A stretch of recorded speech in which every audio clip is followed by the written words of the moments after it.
dia? Sehat dia. Tunggu, tahu ini bilang ada bayi bagaimana, Bu? Maksudnya mendengar suara bayi. Suara bayi. Jadi saya bilang, orang sanggup nih tidak ada orang hamil di bagian sini kan?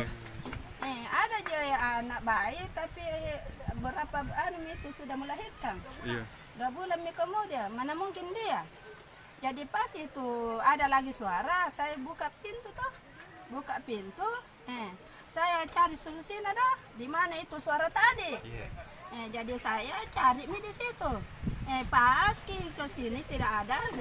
Lihat kantong tak bergoyang-goyang. Iya, dalam kantong. Kantong hitam, pakai kantong kodok. Jadi bayi itu, Bu, dalam kantong masih hidup atau seperti apa, Bu? Masih hidup.